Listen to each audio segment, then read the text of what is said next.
Olá, eu sou o pastor Adejarna Ramos. Nós vamos estudar hoje a lição de número 11, Lucas Atos, o modelo pentecostal para hoje. Estamos estudando a supremacia das Escrituras. Estamos vendo nas últimas aulas vários gêneros literários. E hoje nós vamos estudar sobre o Lucas Atos como modelo pentecostal para a igreja de hoje. O texto está em Lucas 1, 21 e 22 e Atos 2, 1 a 4. Nós sabemos que Lucas Atos, esses dois volumes das Escrituras, da Palavra de Deus, são de autoria de Lucas. Isso aparece em Colossenses 4,14. Ele é chamado de um médico amado. As evidências internas e externas nos mostram então a autoria lucana. Bem, esses livros, especialmente Lucas, Atos, nós costumamos usar a expressão Lucas Atos para se referir aos escritos do Dr. Lucas. Eles foram escritos a partir de premissas históricas e também teológicas. Eles mostram a ação do Espírito Santo na vida tanto de Jesus como também da igreja primitiva. Logicamente, o objetivo de Lucas ao escrever esses dois livros era exatamente apresentar uma visão para Teófilo inicialmente acerca do cristianismo nascente também da igreja primitiva. Nós podemos então nessa lição de hoje contemplar especificamente a ação do Espírito Santo nesses relatos do Dr. Lucas.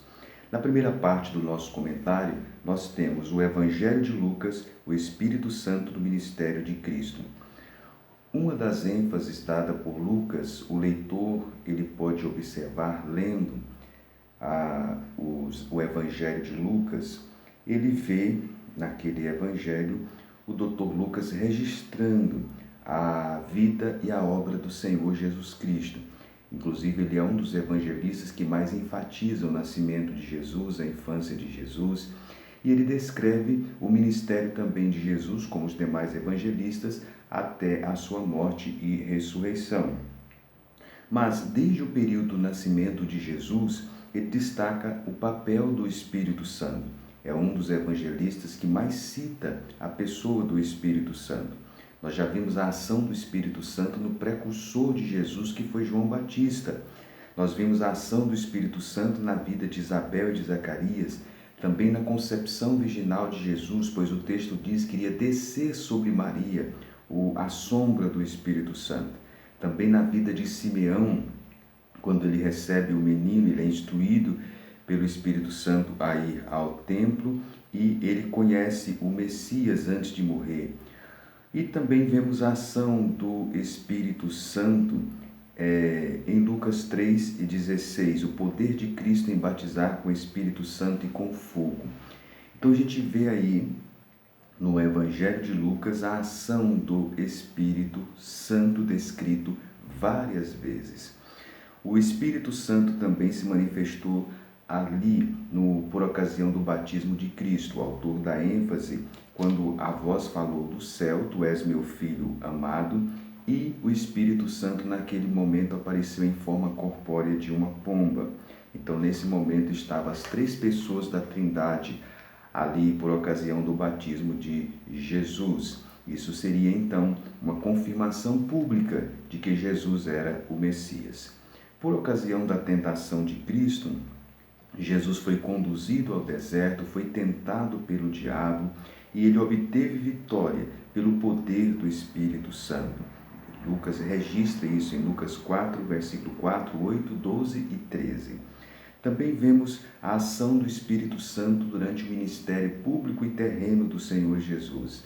Jesus, depois de ministrar, depois Jesus de ser tentado no monte, Jesus ele inicia então o seu ministério. E quando ele chega na sinagoga de Nazaré, ainda no início do seu ministério, ele abre o texto de Isaías, o rolo de Isaías, e ele vê onde está escrito: o Espírito do Senhor é sobre mim. Jesus então encerra o livro e diz: hoje se cumpriu esta escritura em vossos ouvidos. Ou seja, aquele texto estava falando do Espírito Santo como elemento que qualificou o ministério de Jesus para evangelizar, curar, libertar e também salvar os pecadores. Então a gente vê ali a ação do Espírito Santo no ministério de Jesus. Então nós percebemos que há uma relação muito grande no Evangelho de Lucas entre o Espírito Santo e a pessoa de Jesus. Desde o seu nascimento, o desenvolvimento do seu ministério, há uma relação muito grande. Isso o Dr. Lucas deixa claro no Evangelho que leva o seu nome. O Espírito Santo, então, no ministério de Cristo. Quando chegamos no livro de Atos dos Apóstolos, e essa é a segunda parte do comentário da nossa lição, nós vemos o Espírito Santo do ministério da igreja. Nós observamos em vários momentos ali registrados no livro de Atos dos Apóstolos a ação do Espírito Santo. Os discípulos foram ordenados a irem para Jerusalém e ali aguardarem a promessa e o revestimento pentecostal, o revestimento do poder do alto. Isso está em Lucas 24, 49. E depois da ascensão de Jesus, o texto então registra que aconteceu então o derramamento do Espírito Santo. Segundo o livro de Atos, no capítulo 1 e o versículo 8, onde está escrito: mas recebereis o poder do Espírito Santo que há de vir sobre vós, e ser-me-eis testemunhas, tanto em Jerusalém, em Judéia, Samaria e até os confins da terra.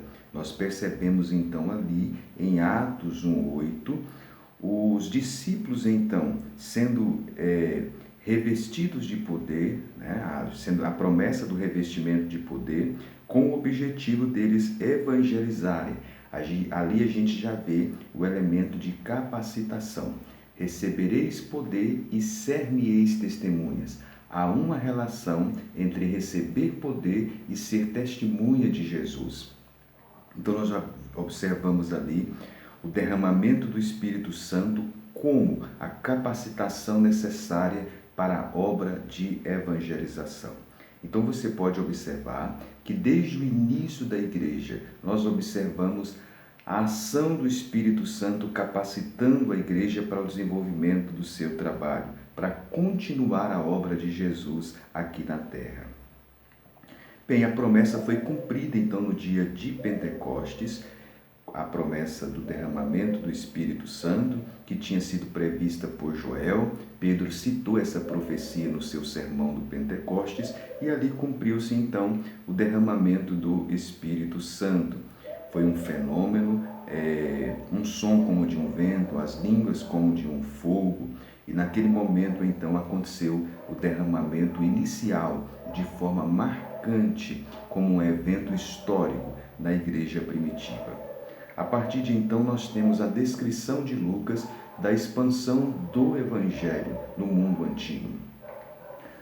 Quando começa o livro de Atos, a igreja está em Jerusalém. Quando termina o livro de Atos, a igreja está chegando à capital, Roma. De Jerusalém a Roma foi o percurso percorrido pela igreja na unção do Espírito Santo. Nós vemos então a ação do Espírito Santo conduzindo a igreja na obra de evangelização. Os apóstolos eram dirigidos pelo Espírito Santo. Então, a obra do Espírito Santo na igreja primitiva estava em relação à capacitação de poder, à direção para realizar o trabalho. Você vê o Filipe, por exemplo, sendo dirigido pelo Espírito e indo para determinada região, sendo orientado pelo Espírito Santo. Nós observamos também o Espírito Santo capacitando os apóstolos na realização de milagres. Nós observamos também o Espírito Santo capacitando os apóstolos quando eles compareciam diante das autoridades e tinham que fazer uma defesa.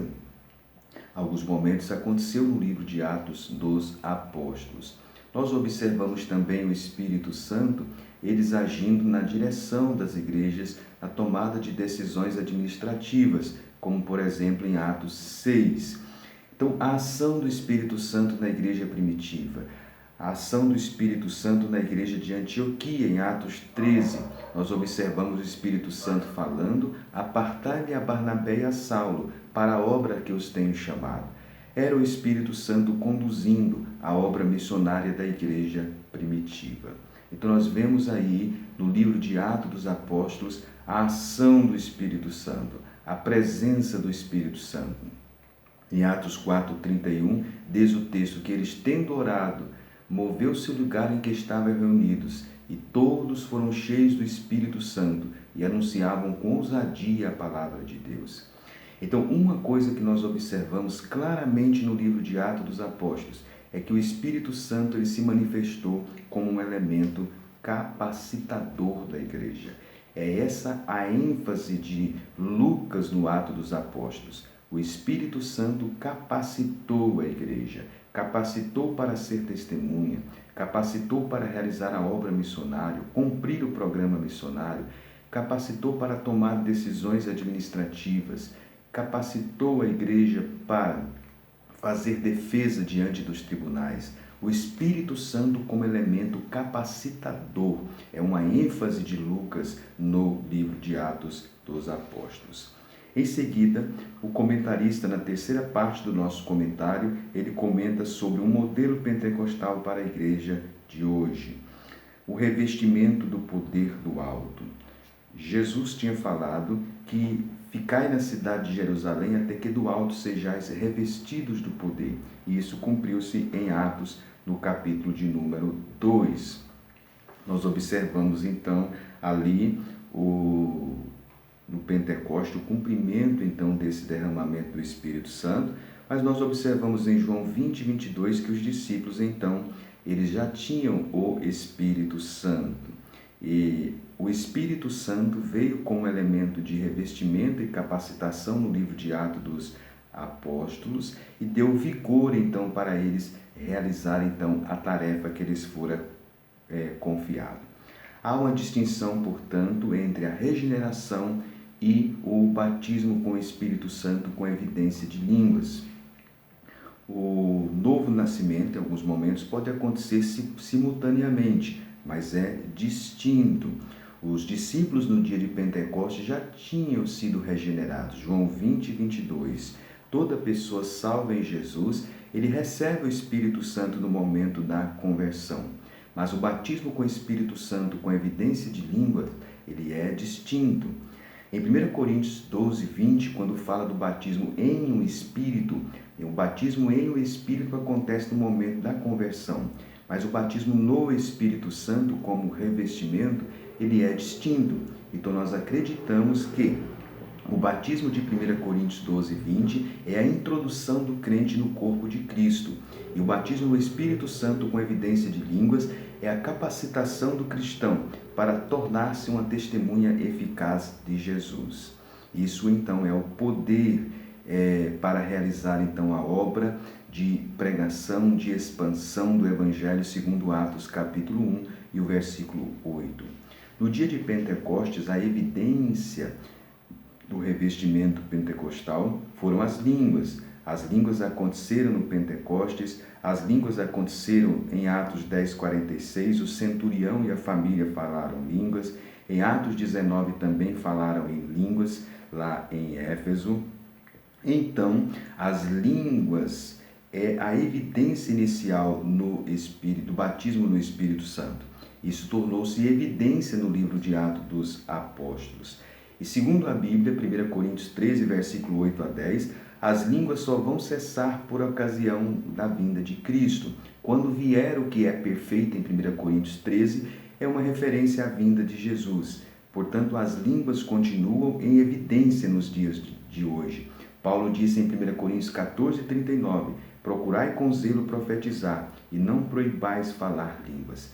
Então, as línguas serviram de padrão inicial para o revestimento pentecostal no Ato dos Apóstolos, e elas continuam nos dias de hoje, em vigência, como padrão, como evidência inicial para o revestimento, então, do poder do Espírito Santo, do poder pentecostal. Outro ponto a ser observado é que a experiência pentecostal, ela não ficou limitada ao tempo dos apóstolos. Em Atos 2:17, a expressão derramarei do meu Espírito, ela aponta para o início da dispensação do Espírito até o grande e glorioso dia do Senhor, conforme está em Atos capítulo 2 e o versículo de número 20. A Bíblia também nos mostra manifestações espirituais, como profecias, visões, sonhos, prodígios e sinais. Isto continua em evidência na igreja de hoje. Então nós entendemos que o relato do Dr. Lucas no livro de Atos dos Apóstolos, ele não é apenas descritivo, mas ele é prescritivo. Ele não apenas descreveu como era a igreja primitiva, ele está também prescrevendo como deve ser a igreja nos dias de hoje. Então, nós relembramos aqui que um dos elementos principais destacados pelo Dr. Lucas no livro de Atos dos Apóstolos é o Espírito Santo como elemento capacitador. Isso é claro no livro de Atos dos Apóstolos. O Espírito Santo veio para capacitar a igreja. E o Espírito Santo continua capacitando a igreja no cumprimento da sua missão.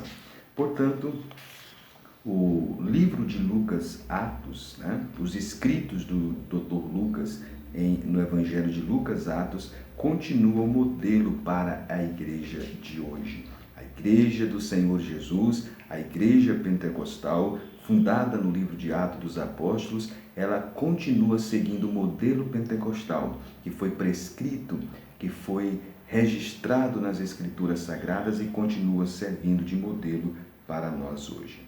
Portanto, caro professor de escola dominical, realce essas verdades então para os seus alunos. Estimule os seus alunos a buscar o batismo com o Espírito Santo com evidência de línguas. Estimule os seus alunos a buscar. Coloque-os para apresentar relatos àqueles que são batizados no Espírito Santo, a relatarem como foram batizados com o Espírito Santo com evidência de línguas. Deve atentar que, às vezes, hoje, há muitos vídeos criticando o movimento pentecostal, colocando situações bizarras, e muitas pessoas passam a desacreditar no movimento pentecostal, pois por tais manifestações bizarras. Ora, nós devemos entender que os abusos nas manifestações pentecostais não desqualifica e não ilegitima o movimento pentecostal. Aquilo que as pessoas fazem de forma bizarra e desautorizada pelas Escrituras não torna ilegítimo a manifestação pentecostal que está preconizado então nas Escrituras e especialmente nos escritos do Dr. Lucas. Então, fale com os alunos acerca disso e vamos manter a pureza do movimento pentecostal. Nós sabemos que, infelizmente, hoje o movimento pentecostal não mantém aquela pureza inicial. Muitas coisas estranhas adentraram o movimento pentecostal. E uma das razões disso é porque muitos pentecostais não estudam as Escrituras Sagradas, não atentam para o que a palavra de Deus nos diz. Nós devemos, então, cultivar o movimento pentecostal. São dois problemas talvez em extremos. Por algum lado, algumas pessoas que partem para um extremo, que são situações bizarras que não estão amparadas nas Escrituras. Por outro lado, são pessoas formais, que às vezes não vivenciam então o pentecostalismo. Quando nós falamos de vivenciar o pentecostalismo, nós estamos falando não de ter situações bizarras na igreja, mas cultivar aquela vida de plenitude do Espírito Santo, de oração, de temor a Deus e de falar em outras línguas também, conforme foi ensinado no livro de Atos dos Apóstolos. Portanto, destaque esses pontos para os seus alunos, convide-os então a buscarem o batismo com o Espírito Santo, aqueles que não são batizados com evidência de línguas, e assim mantermos a pureza do movimento pentecostal.